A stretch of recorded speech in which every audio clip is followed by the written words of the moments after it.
Hello बच्चों, आज मैं आपके सामने कुछ बेसिक टर्म जो अकाउंट से रिलेटेड है वो लेकर आया हूं, जो क्लास 11th में आपकी जो है वो काफी हेल्प करेगी। जो पहला जो है आपका वो है आपका कि कॉमर्स, उद्योग द्वारा उत्पादित वस्तु को, कोई भी वस्तु कहां पर उत्पादन होता, उद्योग में उत्पादन होता है, और वह उस वस्तु को उपभोक्ता तक पहुंचाने के लिए जो क्रियाएं की जाती है उसी को हम लोग क्या कहते हैं, कॉमर्स कहते हैं। इसके अंतर्गत दो क्रियाएं आती है। पहला क्या होता है, वस्तु का उत्पादन किया जाना, और दूसरा क्या होता है, वस्तु को उपभोक्ता तक पहुंचाना। अब यहां पर देख रहे हैं कि ये जो आपका जो उद्योग है, यहां पर कोई वस्तु क्या होगा, मैन्युफैक्चर होगा। मैन्युफैक्चर का मतलब तैयार होगा, और तैयार होकर इन व्यक्ति के माध्यम से हमारे पास पहुंचेगा। इसलिए कहा जाता है कि इसके अंतर्गत दो क्रियाएं आती है। पहला आता है वस्तु का उत्पादन किया जाना, और दूसरा क्या होता है, वस्तु को उपभोक्ता तक पहुंचाना। उसके बाद दूसरा जो है वो ह्यूमन एक्टिविटी है। मनुष्य के द्वारा जो क्रियाएं की जाती है उसी को हम लोग क्या कहते हैं, ह्यूमन एक्टिविटी। यह दो प्रकार से होती है। पहला आपको होता है इकोनॉमिक एक्टिविटी। इकोनॉमिक एक्टिविटी का मतलब क्या होता, धन उपार्जन करने के उद्देश्य से जो क्रियाएं की जाती है उसी को हम लोग क्या कहते हैं, तो इकोनॉमिक एक्टिविटी कहते हैं। अब यहां पर देख रहे हैं ये जो मिश्रा अचार आप देख रहे हैं, जो मिश्रा अचार का जो आप फोटो देख रहे हैं मेरे सामने, इनका उद्देश्य क्या है, मिश्रा अचार बेचने का उद्देश्य तो प्रॉफिट कमाना आपका है। अब देख रहे होंगे टाटा मोटर्स, ये टाटा मोटर्स का उद्देश्य क्या होता है कि आपको उस मोटर्स को प्रॉफिट बेचकर क्या होता है कि आपको लाभ कमाया जाए। अब रिलायंस को आप देख रहे हैं, तो रिलायंस से भी क्या होता है कि आपको सर्विस देती है, या रिलायंस की बहुत से ऐसे उत्पादन है जिन्हें वो मार्केट में बेचते हैं, जिनसे उनका क्या होता है, प्रॉफिट होता है। यानी कि उनका उद्देश्य क्या होता है कि प्रॉफिट कमाना होता है। इसका दूसरा जो पॉइंट होता है वो नॉन इकोनॉमिक एक्टिविटी, जिसे हम लोग अनार्थिक क्रिया कहते हैं।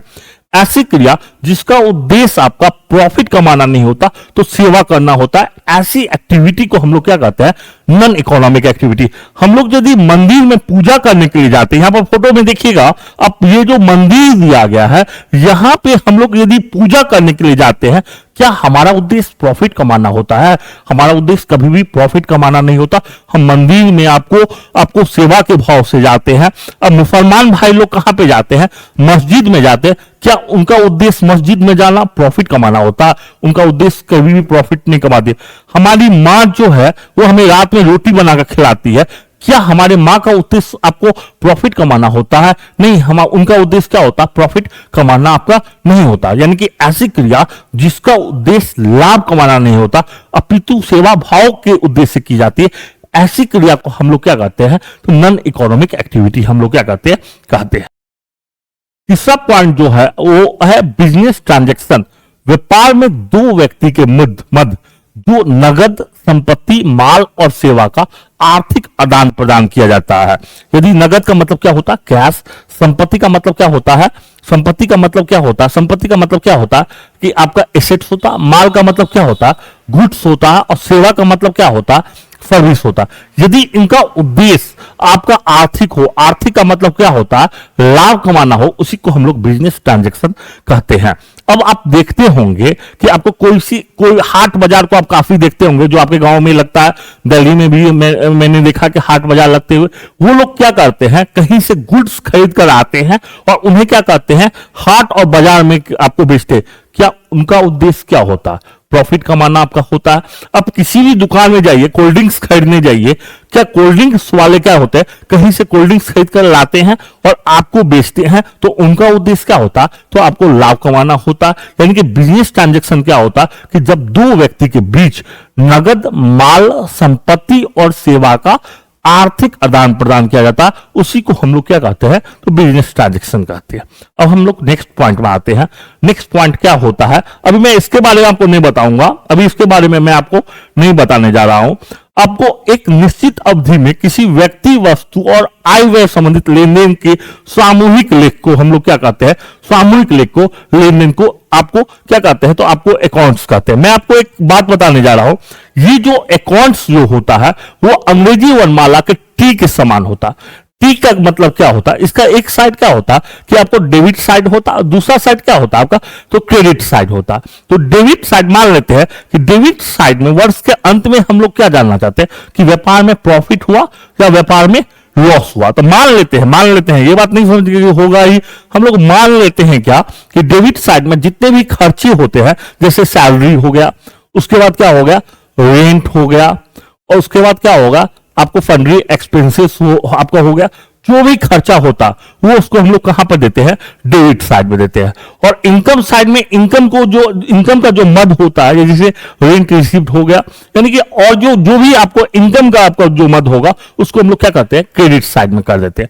यदि क्रेडिट साइड डेबिट साइड से अधिक होगा तो प्रॉफिट होगा, और यदि डेबिट साइड किससे होगा, तो क्रेडिट साइड से अधिक होगा तो क्या होगा, आपको लॉस होगा। ये बात हम कब जानते हैं, तो ये वर्ष के अंत में यदि कैलेंडर ईयर दिया गया रहता, मैं आपको कैलेंडर ईयर के बारे में बता देना चाहता हूं, जो 1 जनवरी से लेकर 31 दिसंबर तक चलता है, और फाइनेंशियल ईयर कब आपको चालू होता, जो 1 अप्रैल से 31 मार्च को आपको चलता है। तो यदि दिसंबर में हमें जानकारी प्राप्त करना हुआ कि हमारे पास प्रॉफिट कितना है या हमारे पास आपको लॉस कितना है, तो इन सभी बातों को जानकारी हम लोग कहां से प्राप्त कर सकते हैं, तो अकाउंट के माध्यम से क्या कर सकते हैं, हम लोग प्राप्त करते हैं। ये कहां पे होता, तो अंग्रेजी के वर्णमाला जो आप टी आप जानते होंगे, उस टी के समान होता, जिसमें से एक होता है डेबिट साइड और दूसरा क्या होता है, क्रेडिट साइड।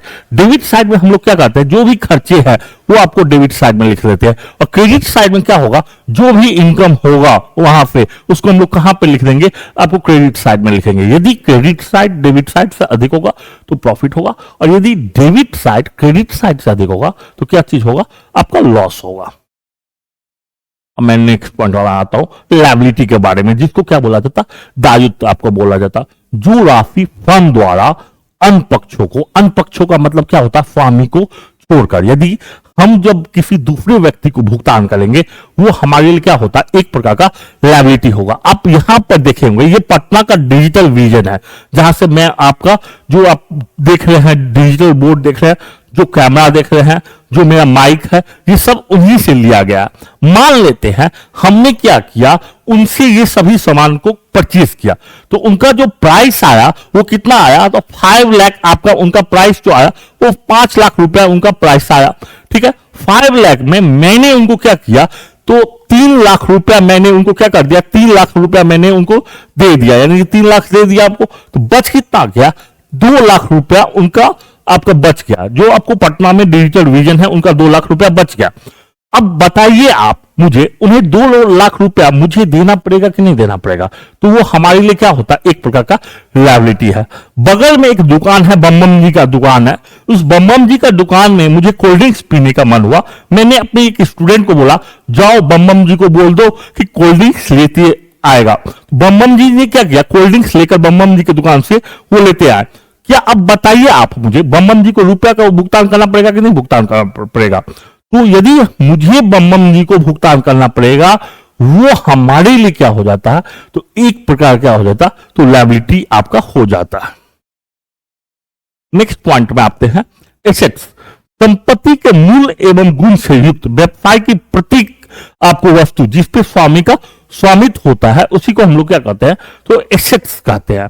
अब जो धन एक फर्म के द्वारा अपने देनदारों से लेना, यदि मैं व्यापार में किसी को उधारी दिया हूं, यानी कि कोई भी उधारी वस्तु बेचा हूं, उनसे यदि मुझे लेना है, तो वो हमारे लिए क्या हो जाता, एक प्रकार का संपत्ति हो जाता। और हमारे पास जो ये बिल्डिंग जो दिया गया, ये जो डिजिटल बोर्ड दिख रहा है, ये जो कैमरा दिख रहे हैं आपको, ये जो आपको माइक दिख रहा है, ये जो आपको सीपीयू दिख रहा है, ये सभी क्या है, हमारे लिए संपत्ति है। इसे हम इस प्रकार से भी कर सकते हैं कि ऐसा कोई भी रिसोर्स यानी कि संसाधन जो डायरेक्ट या इनडायरेक्ट हमें फायदा पहुंचाता है, यानी कि हमें बेनिफिट पहुंचाता, उसी को हम लोग क्या कहते हैं, तो एसेट्स हम लोग कहते हैं। अब मैं नेक्स्ट पॉइंट में आ जाता हूं, कैपिटल। व्यापार के स्वामी के द्वारा एक व्यापार को प्रारंभ करने के लिए जो व्यापार में जो धन लगाया जाता है, मान लेते हैं मैं अपना कोचिंग आपको स्टार्ट कर रहा हूं, तो कोचिंग में मुझे एक बिल्डिंग आपको लेना पड़ेगा कि नहीं लेना पड़ेगा, उसके बाद मुझे बच्चे को बैठने के लिए बेंच डेस्क बनवाना पड़ेगा कि नहीं बनवाना पड़ेगा, मुझे पंखा लगवाना पड़ेगा कि नहीं पंखा लगवाना पड़ेगा। तो व्यापार के स्वामी के द्वारा, तो व्यापार में जो धन आपको लगाया जाता है, इंग्लिश में हम लोग क्या कहते हैं, उसी को हम लोग क्या कहते हैं, कैपिटल कहते हैं। कैपिटल आपको इंग्लिश में क्या कहा जाता है, कैपिटल बोला जाता है। अब नेक्स्ट पॉइंट में आ जाता हूं, ड्राइंग। व्यापार के स्वामी के द्वारा अपनी निजी प्रयोग करने के लिए व्यापार में से जो धन निकाला जाता है उसी को हम लोग क्या कहते हैं, ड्राइंग कहा जाता है। ड्राइंग का मतलब क्या होता है, आहरण कहा जाता है। उदाहरण में कुछ आपको बता देना चाहता हूं।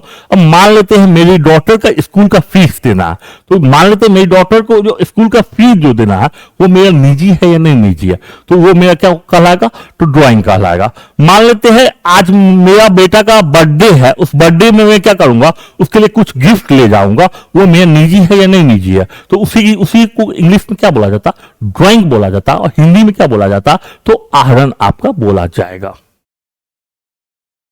उसके बाद होता आपको रेवेन्यू, काफी इंपॉर्टेंट पॉइंट है, इस पॉइंट को आप देखिए।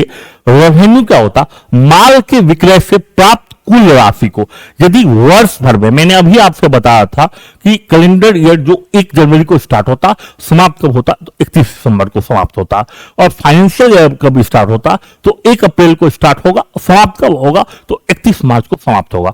यदि 1 जनवरी से 31 दिसंबर तक का कुल विक्रय, या आप 1 अप्रैल से लेकर 31 मार्च तक का कुल विक्रय जो होगा, उससे जो राशि प्राप्त होगी उसी को हम लोग इंग्लिश में क्या कहते हैं, रेवेन्यू कहते हैं। रेवेन्यू का मतलब क्या होता, आय कहते हैं। कोई प्रॉब्लम नहीं होगा आपको।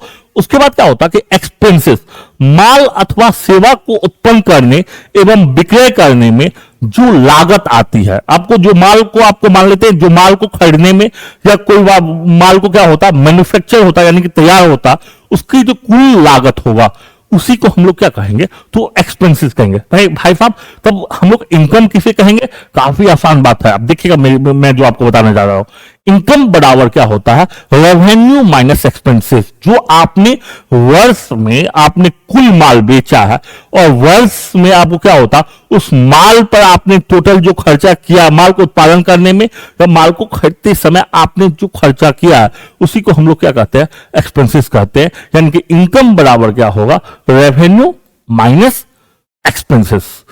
प्लीज मेरे चैनल को आप सब्सक्राइब कीजिए। मैं आपको वादा करता हूं, मैंने आपको वादा आपसे कितनी बार किया, मैंने आपको धोखा दिया, अब मैं आपको धोखा देने वाला नहीं हूं। कुछ ऐसा निजी मेरा प्रॉब्लम था जिसके कारण से मैं वीडियो लेकर नहीं आ रहा हूं। मेरे चैनल को सब्सक्राइब कीजिए, मुझे आगे बढ़ाइए। जय मिथिला, जय मैथिली, जय हिंद।